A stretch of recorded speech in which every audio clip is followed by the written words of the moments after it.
Welcome into Phil's Tax Hacks and Other Retirement Facts with CPA and personal financial specialist Phil Putney. Now let's get rolling with today's show. Welcome into another edition of the podcast. It's Phil's Tax Hacks and Other Retirement Facts with Phil Putney and myself back in the studio again this week versus being on vacation and working remote from the camper. Nothing wrong with that, though. And we're going to talk about, Phil, I want to talk about breaking up. Not me and you, because we've been together a while now. Yeah, that's right. That's right. Breaking up with a potential or your advisor. Yep. So, you know, we've been running into this. You've run into this a number of times, but we get emails or questions. It's like, hey, I feel like I'm not getting answers, or I feel like I'm not getting some of the things I'm worried about talked about with my current advisor. How do I, determine if I need to move on or things of that nature, right? Because maybe they're just not, and not necessarily that they're doing a bad job, but they're just no longer servicing some of the needs that people have, right? So let's just kind of talk about that this week, because I know you've gone through that numerous times. Part of the process, so yeah. Oh, yeah. Well, there you go. There you go. And people come to you and they're just like, hey, how do we do this? And what does it look like? So let's just jump in and talk about that a little bit this week on how to, some things for folks to think about if they find themselves in that position. Okay. And first of all, how you doing? You doing good? Doing good. Yeah. Glad to get back in the office and kind of back to normality. It's good to be out, but coming back, it's, always play catch up. And so, oh yeah. Catch ups. It's never fun. Actually. No. It's like, why did I go on vacation again? Right. Come back and you go, oh man.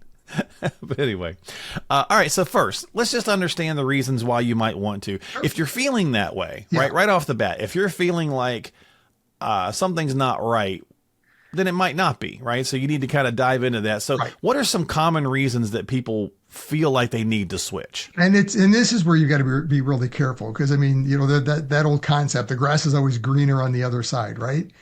So if it's about performance, or my friend had an advisor and he's just been killing it, and I keep hearing him talk about this. Well, that may or may not be a reason, but just be careful. Why would you change? Typically, it's going to be a couple of reasons. Number one, maybe the advisor just isn't providing the service that you expect or need, or that they said they were going to do. Expectations. Right, expectations. And that is either just changed over time, the advisor is fulfilling it, or maybe there was not a correct understanding up front. But they're not meeting the needs you have. And have that discussion with them first. Don't just up and leave. And if it doesn't get fixed or it's not going to work, then that would be a good time. You mentioned performance. Yeah. Obviously, that's the first thing people go to, but is that a fair criteria sometimes? And I think around performance, it's going to be the expectation of your risk tolerance, right? Yeah. So the two questions that we get or that you hear are, I didn't do as well as the market. Okay, so the market was up 20% and I only made, 12. So they're not doing a good job. Or the market was, down and I was down way too much, right? Or whatever the case is. And to me, that comes back to the conversation and the expectation of your risk tolerance and your risk profile. Have you updated that? Have you talked through that? Right. Is that fair? Yeah, exactly. You have to be on the same page with risk and what you're trying to accomplish. Comparing everything to the S&P 500 is just not a realistic expectation for the majority of the people, that's what everyone thinks of as the market. Oh, it's what the S&P, S&P did. The S&P, that's great. But the bottom line is right now, there's 7 companies that make up like 25% of the performance of the S&P 500. If you take those out, it's a whole different story. So there's a lot of factors that go into it. As I said, if it's performance, really dig into that. Don't just jump because the grass is greener. It can be, again, having the right expectations from risk. Why are you invested the way you're invested? Maybe there's a specific reason and that just wasn't communicated or whatever up front. So get on the same page, have discussion with the advisor. Okay. Before you just jump ship to say, it looks better over here. I'm gonna go this direction, and all of a sudden, they were in an S&P 500 fund, so they saw this big run up, but now the market's turning, and now you get this huge loss, and you're like, well, what happened? I jumped at the wrong time, and there's not a plan. So if you're feeling performance based, definitely dig in a little further. Absolutely. But what if it is just literally not being talked to about some things, because we get that as well, right? So Yeah. it's like my guy or gal only seems to talk to me about, buying and selling or whatever. We don't talk about Social Security or taxation, right? Right. And that's what I'm going to say, that oftentimes, at least for our scenario, the more common situation that leads to that advisor transition is just a change of stage, right? So you're at the stage Okay. of life now, you're nearing retirement. You have 1, 2 years going to come from. You've accumulated. How is this distribution going to work? All these different factors play into it. And if your advisor doesn't advise on those, maybe that's just not what they do. They're more that accumulation of the growth type advisor. It doesn't mean that they're a bad advisor. It doesn't mean that they're, doing the wrong thing for you. It just means that you've got a different stage of your life, and maybe there's no longer a good fit.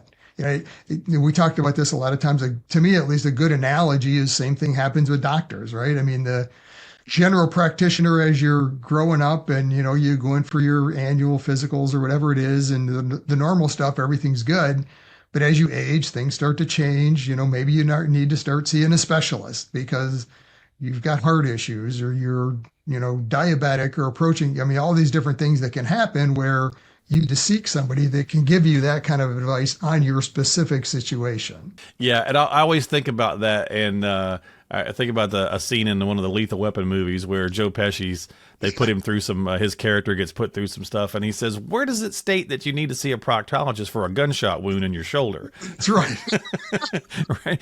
It's same kind of thing, right? You wouldn't go see a proctologist if you were having problems with your eyes, right? So make sure that you're seeing the right, person that kind of deals with the time of life that you're in. So that's some Right. reasons you might. So let's talk about some consequences. As the end user, as the client, so I'm kind of the client advocate on this side of the table.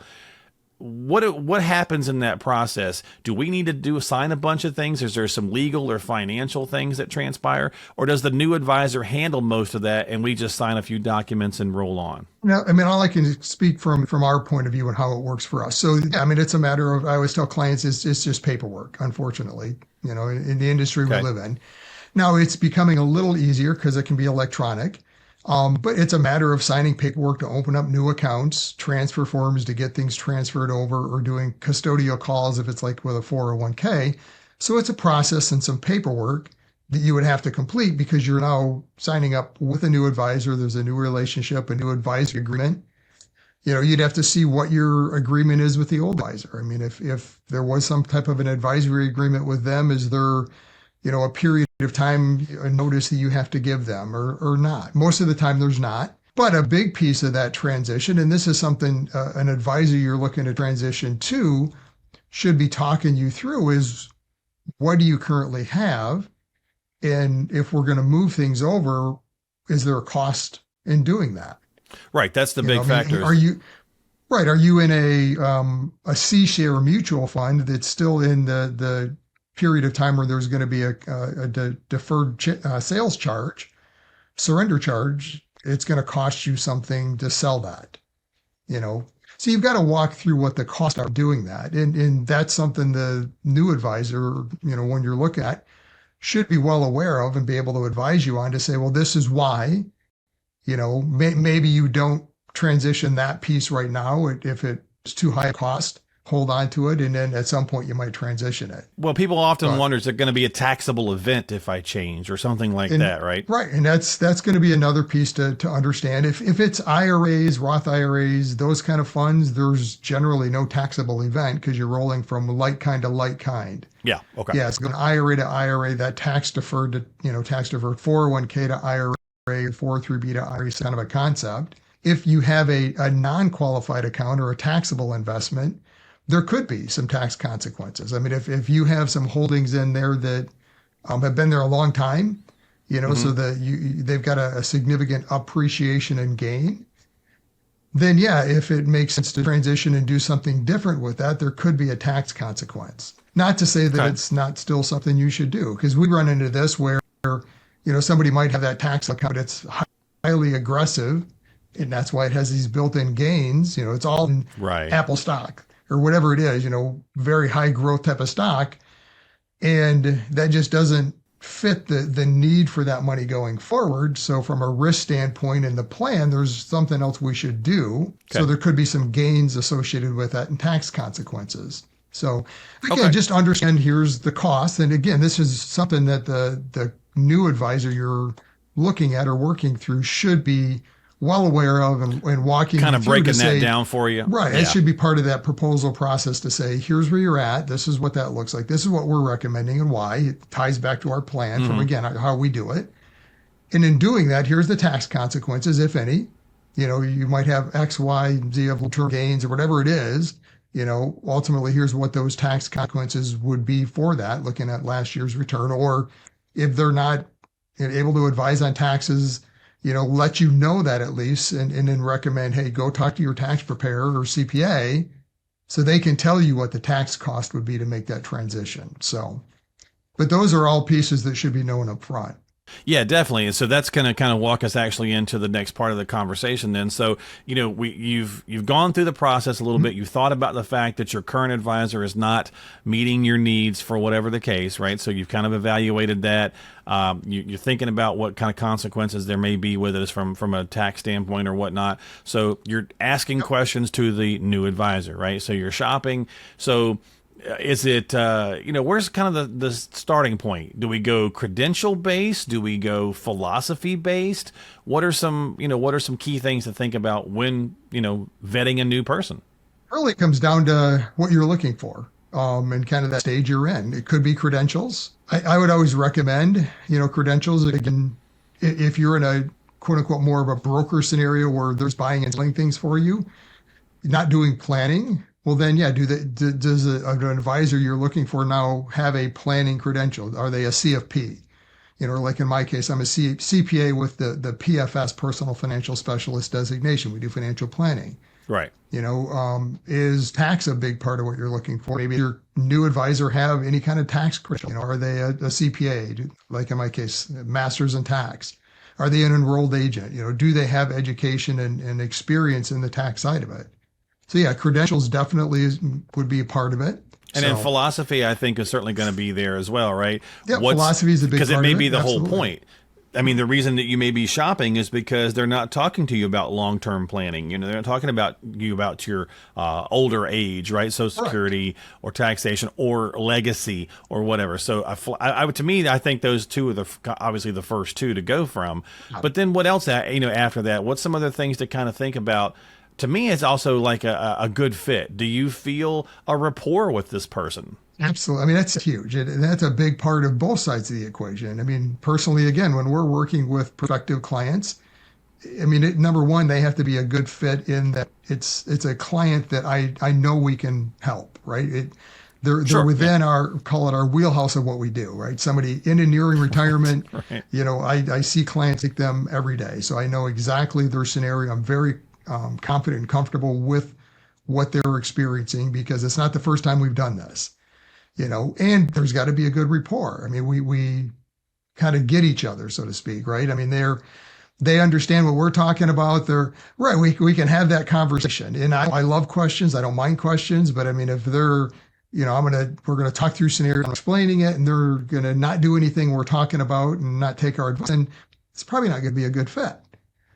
So I mean, it's got to be both two-way street. Same thing. I mean, from a client standpoint, when you're working with an advisor, you should know in that first meeting or two, is there a good rapport? Do you feel comfortable with how they're explaining things and walking through their philosophy, their planning, whatever, these different pieces?